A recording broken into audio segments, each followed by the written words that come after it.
Hello and welcome back, everyone. This is Bryce, and I am back with another music review. In keeping with the pattern that we have set so far, I'm going to be doing the next Aaron Shust album.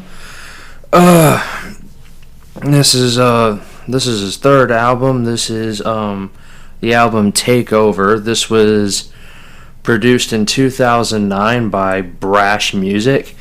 I'm looking at the cover of it right now. I actually find it kind of interesting. It's the most original album cover, and I mean this not in a sarcastic way, but really, I've never seen anybody with this kind of background before. It's like you got a picture of Aaron on the front cover, and throughout the entire rest of the cover, like front and back, it's just the names of his songs that are on this album, even the bonus track, just written over and over and over again. It's just like, on the one hand, you think it's like, kind of, you might think it'd be a stupid idea, but, for some reason, it seems to work on this one. So, at the very least, I call it very original. So, let's talk a little bit more about the album itself. First of all, we got 12 tracks on here, 11 that are supposed to be on here, and then one of them which is a bonus track, which you don't have to do anything special to get the bonus track. It comes naturally on the album, but I guess it's not highlighted on the back of the cover, so I guess that automatically makes it a bonus track. I'm not really sure what they were thinking behind that one, but 11 tracks with regular music. The 12th track is an acoustic one, which I'll talk about in a moment. So let's get to the songs. The first one on here is "To God Alone," and I like this song a lot. I mean, let me say this about the album right quick. I actually like this song better than the first time I listened to it straight through when I was originally writing out all of the material for this particular review. I went back and just listened to it again, and I was like, you know what? I kind of like this album even better than I did before. I mean, I don't know, something about it just kind of really sticks with you.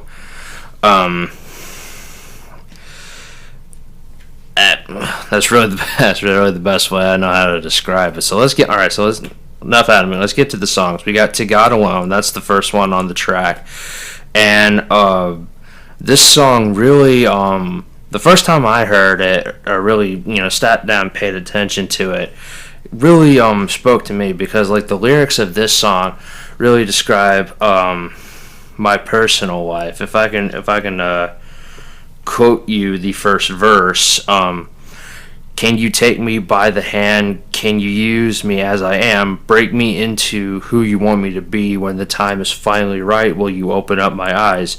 Show me everything you want me to see. This life is not my own." That's the first verse, and the reason why that speaks to me, Alex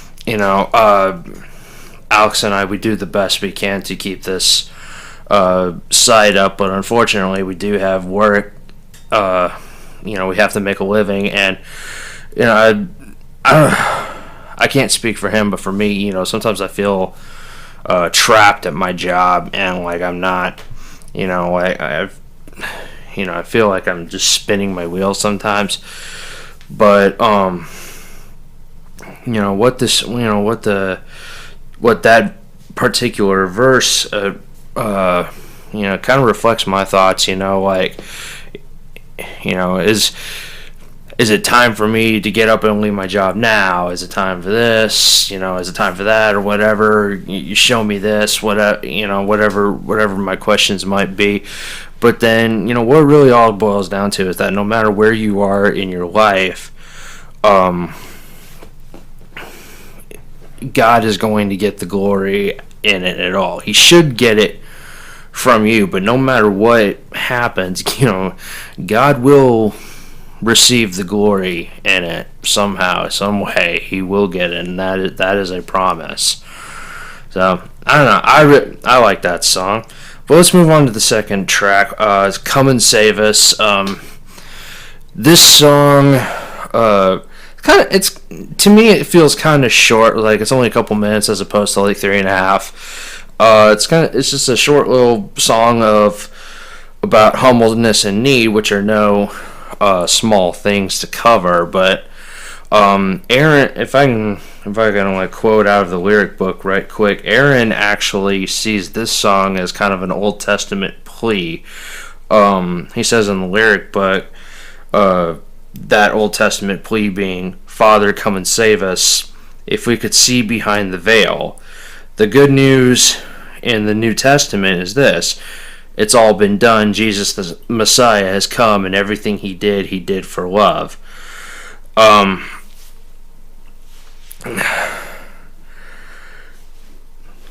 think, that.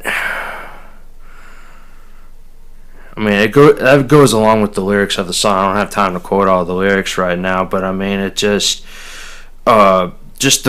realize, just stopping and realizing, that we need Jesus, and the laying down our pride, and understanding the fact that we can't do things by our own strength. We need Jesus. We need to surrender ourselves to Jesus. I don't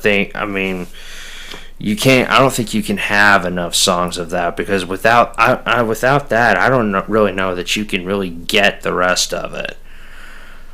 Alright, so let's move on. The third track is Forevermore. This is, according to what Aaron says in the lyric book, this was actually one of the first songs he's put on his albums that really, he had a hand in writing, but it really wasn't written by him, which I thought was kind of interesting. If you ever get a chance, this is one of my more personal favorite tracks on the album. If you ever get a chance to get on YouTube or on iTunes and listen to it, I highly recommend it. Really, to sum up what this song is, it's a recognition that God stands alone in space and time. There will never be anything else like him. There will never be, and there never was anything else like him. He is forever, and he will always be. And that's one of my favorite qualities about God. As if you could pick one, that really is one of my favorite things, is the fact that he is, was, and always will be. Excuse me. Next song on the album is "Take Over," and as you can probably just kind of guess from the title of the song, it's another song about surrender. To me, it's very, very I don't want to say very, very short, but it is another one of the shorter songs on the track. Very, very simplistic, but still has that same, like the set, like "Come and Save Us," still has that powerful impact. It's like the song kind of is like one of the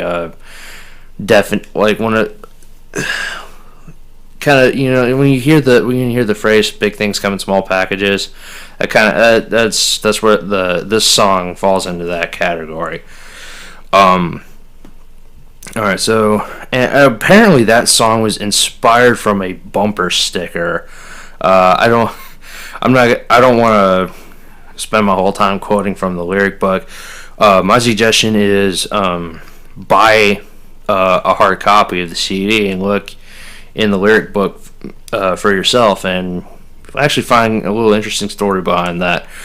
So let's move on to the next track, "Stars Will Fall." This is a song about the power of Jesus' name, and what I really like about it is that the the song, the chorus in particular, has a reference to Jesus' return. As a matter of fact, the whole idea of stars falling is like it's like a direct link to the sixth seal in the book of Revelation, which is a sign of Jesus' return. And just based off of this song, all of this will happen at the mention of his name, and really that's what the song is more about. It's not about Jesus' return so much, but it's all about the power of the name of Jesus, and just the very idea that just by saying Jesus' name, stars can fall from the heavens and mountains can crumble and everything like that. And that is no over-exaggeration, because there is that much power in Jesus' name. Jesus was able to conquer death. He took back the key from Satan to death and Hades. And what we cannot forget in our lives, no matter what kind of slump we're in, is the power of Jesus' name. Reminds me of another song, not by Aaron Shust, but recently released by Seventh Time Down, is Just Say Jesus. I love that song. That's for another review, but you can link those songs together. You can link several songs like that together. It's just really is amazing, though. Just the power that is within Jesus' name. All right, the next song, it's another song about surrender and finding rest in Jesus. This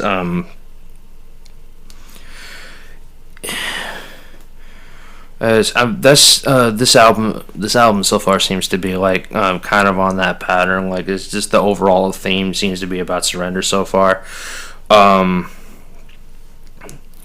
I believe this was one of two songs that I really remember from this album that being featured on the radio. I don't really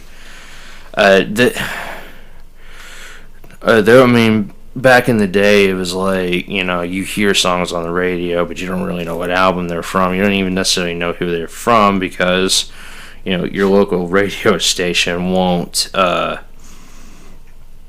they won't tell you who it is. But that's anyway.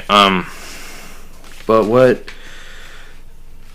I really get, this song means a lot to me, and I really don't have any words to do it justice. I highly recommend this one. It's got according to the lyric book, the scripture reference is Isaiah 66:13, which I'm trying to get to. Please ignore the sound of the paper you may be hearing right now.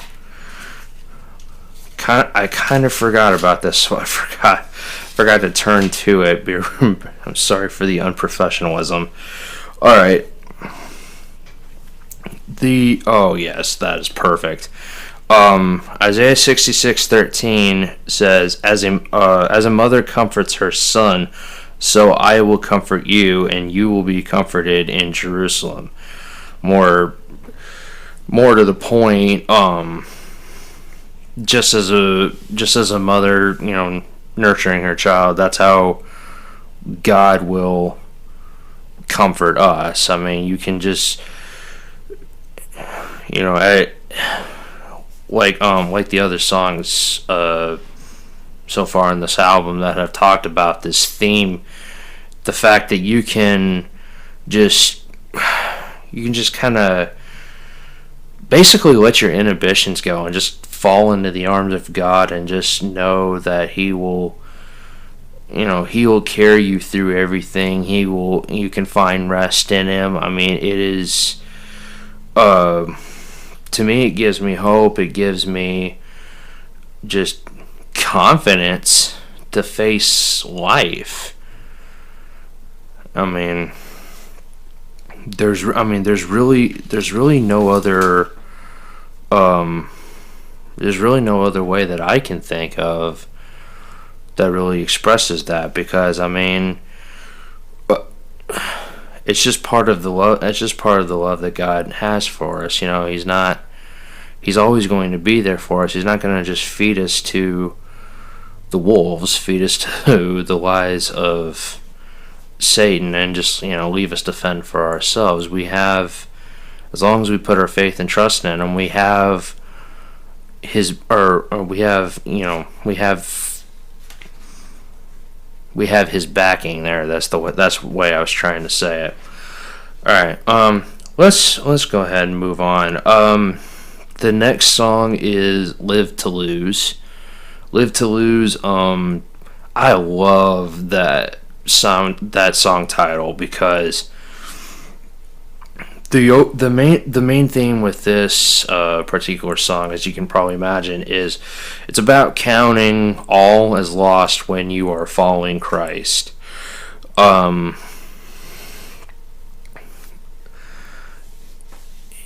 You know, I mean, and this is something that many people struggle with. And the bottom line is that God,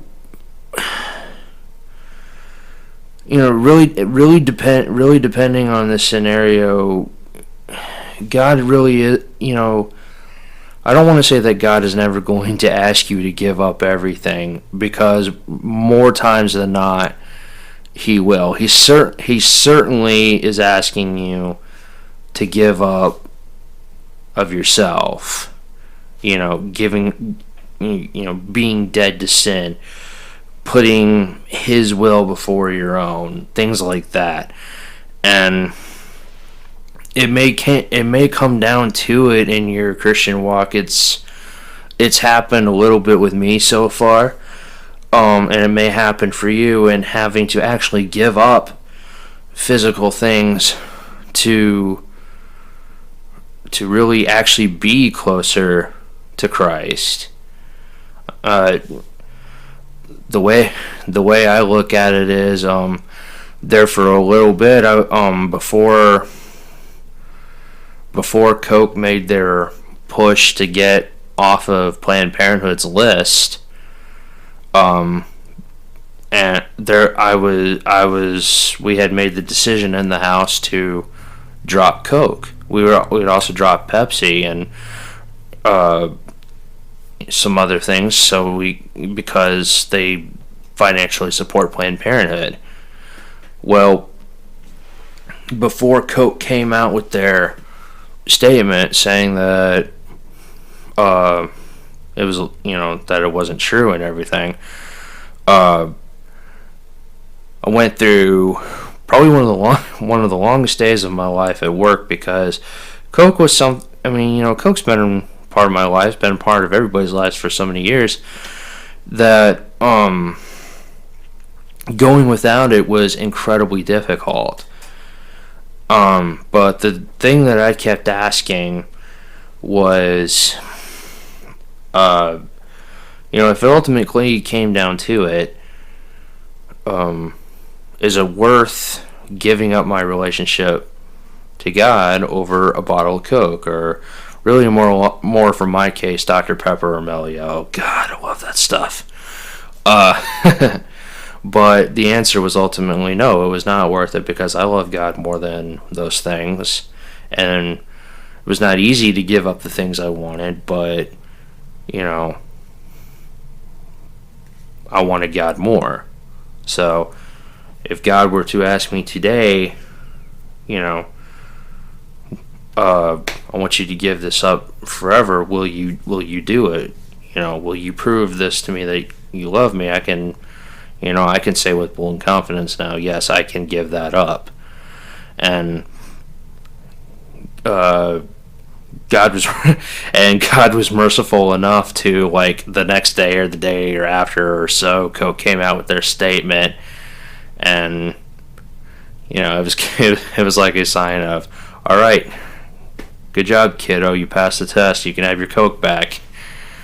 So, but anyway, long story short, the point of this song and the point of what I'm trying to say is, what what is it that you might need to give up in order to strengthen your relationship with Christ? Are you willing to give it up?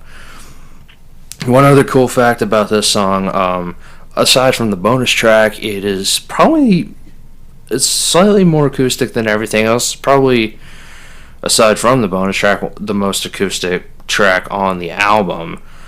But that, so that if you're into acoustic music, you'll really like this song. The next song is Ever After, and as you can imagine, it's got a reference to Peter Pan in it.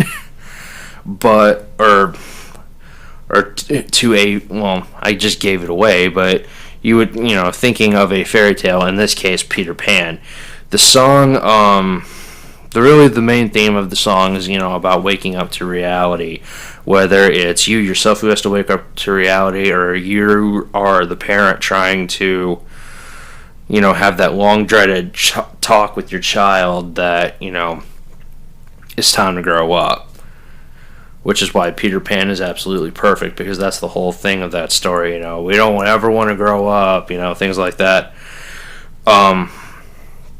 This and aside from the song just having a really great theme, it's pretty catchy. It's got it's a little bit more upbeat than Aaron typically goes. I mean, it was refreshing. If pardon me losing my masculinity a little bit, but it was a cute little song. Simple as that. Alright, so let's move on. Still You Love Me is the next one on the album, and this song can best be summed up as wonder. Just being in wonder that God loves us despite our humanness. Not to draw bridges to other songs again, but it makes me think of the Sidewalk Prophets song "You Love Me Anyway." It's just the fact that we're still human, we're still gonna mess up, and even with all that, Christ still loves us. He'd still, his sacrifice is still worth it to him. And I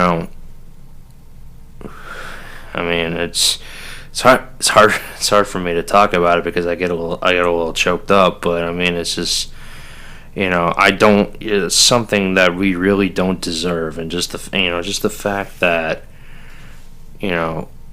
he is that for us. That, I mean, it just leaves me in absolute awe and wonder. And this song really captures that feeling, and which is why it really sticks out to me. The next song, track number 10, I believe, on this album, Breathe in Me. This is the other song that I remember hearing on the radio. Didn't know who it was, didn't know what album it was, but this song, Aaron kind of describes it as a prayer to be more Christ-like, and I think that is an incredibly accurate description. Because when we talk about God breathing into something, that means God giving it life. And since God is life, he's, obviously that is the grounds of him being the creator of life as well. And when the song's asking to breathe in me, we're already, as believers, we're already born again. We've been given life by the blood of Christ. But in this particular case, when he's asking, for being breathed in, giving, it's not asking um, it's not asking for a new life. I guess it's asking more for a fuller life, to become more Christ-like, more, giving me more life, which can be translated as giving me, or more of Christ, or showing me more of Christ, which, which can be, we have all of Christ at the beginning, whether we realize it or not, but,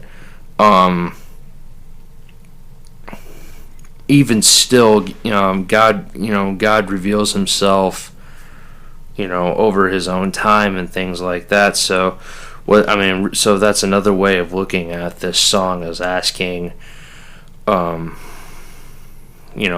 for Christ to reveal more of himself in you. There's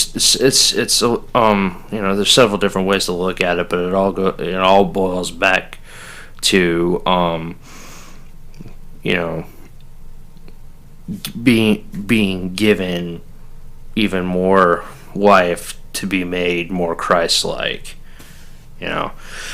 Alright. Track 11, When Everything is Beautiful. I like that song title, because that it's a perfect way of describing what it's like when you accept what Jesus did. You ask him to become Lord and Savior, and he cleanses you. He's taking the ugliness of your sin, removing it, casting it away by his blood, and then he's making you, the new creation, beautiful in the sight of God, beautiful as an image, as an image of Christ, with his light shining in you. It's just basically talking about the new creation that Paul talks about. And what this particular song goes into, what I see this as, and I don't think anybody really can argue with me. It's about this person who, in the verses, he's in prayer, or she's in prayer, whoever it is, asking God to remove the sin in them, so that they can then hear God's response in the chorus. And I'll go ahead and quote the chorus, which is, "Though your sins were as scarlet, they will be as white as snow. Though they were red as crimson, they will be like wool when everything is beautiful."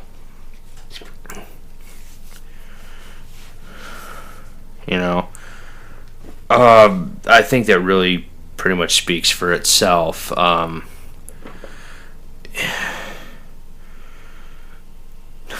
Once again, I'm going to draw a parallel to another song, but Chris Tomlin's recent song, "At the Cross, Love Ran Red."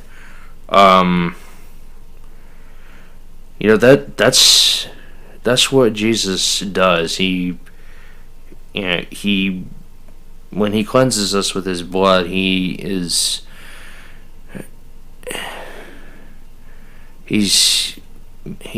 making us white. The color white, not in skin color, but the color white in biblical, in biblical perspectives, it's a color of purity. It's a color of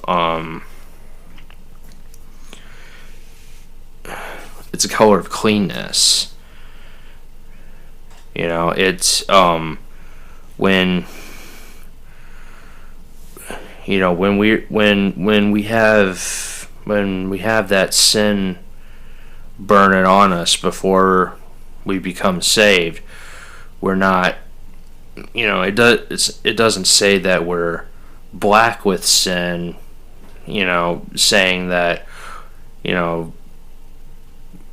that the color black is what the problem is. I mean, I'm not trying to turn this thing into a thing of color. I'm just trying to, before people start, calling me out to be a racist, saying, "Oh, white's the pure color and crap like that, you horrible person."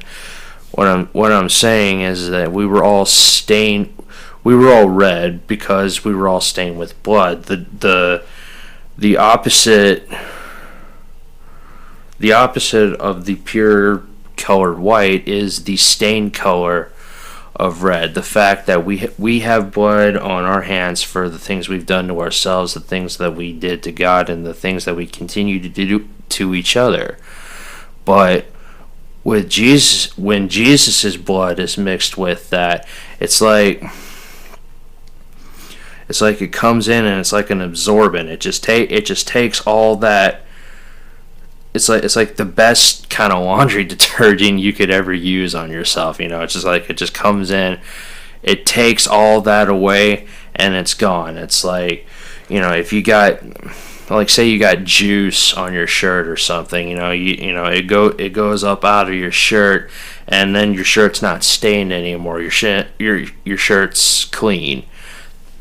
I mean, yeah, I'm going around in circles, but basically, the idea of being red and then becoming white, and that being the transformation process of going from being a sinner to a new creation, to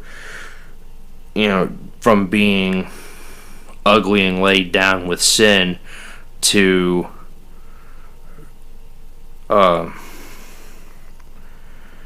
to being free and made beautiful by the power of God. I mean, that's really what it all boils down to.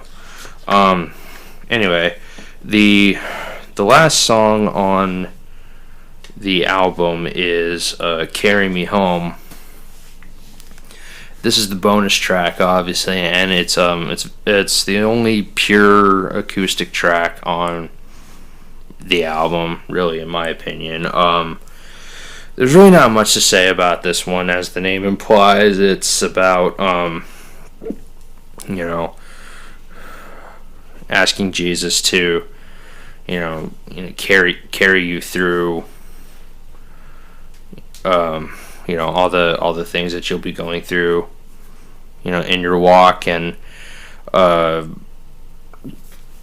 I guess you could say it falls again in the surrender theme that this album has going for it. But I mean, really, there's not much to say about it. It's worth a listen to, as are all the rest of these songs. All right, but that's the song breakdown. So, I mean, I love all the songs on this album, but I believe I'm gonna have to pick some favorites. And I've mentioned two of them. Two of them are already "Forevermore" and "Rest in the Arms." My other favorites on here are "Still You Love Me" and "Breathe in Me."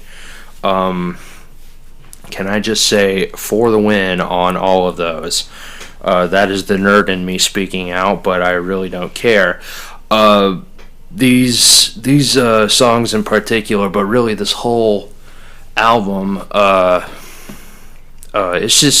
it's really great. It really surprised me, because I just kind of thought it was going to be one of those albums that was just, I guess one of those good for its release time kind of albums. I mean, I didn't really go into it with an open mind. It actually kind of put me in my place. So it's a really good album. I highly recommend it.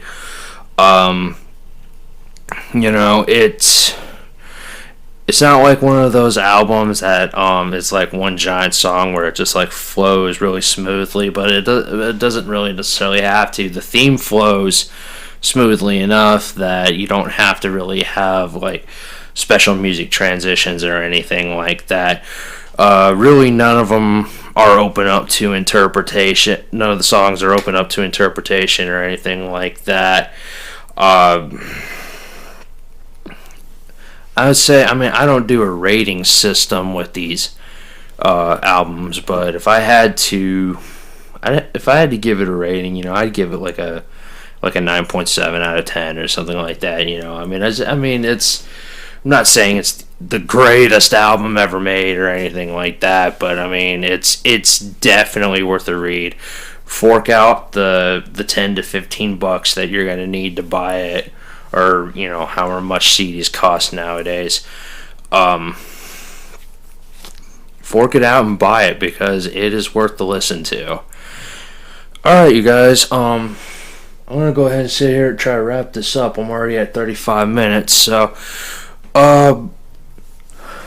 if probably more than likely, the next review I do will be the next Aaron Shust album. Probably just go ahead and keep going along with that. I believe the next one is "This Is What We Believe."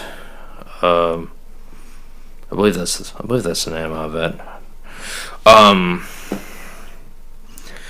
But anyway, if you guys have any, because I got plenty of ideas and plenty of music that I'm gonna be taking a look at. But if you guys have any kind of suggestions that you want to throw out there, see me review, see what I think of the songs, go ahead, send us an email at cooterexpressions@gmail.com. We'll take a look at it, and otherwise, I will see you guys on the next music review. Me and Alex hope to have next Heresy Hunters coming out pretty soon. For those of you who listen to Heresy Hunters, I know it's been a little bit since we put up one, but we plan to have one out pretty soon. Try to push that out the door. But in the meantime, hope you guys have enjoyed this review, and I will see you guys next time. See you then.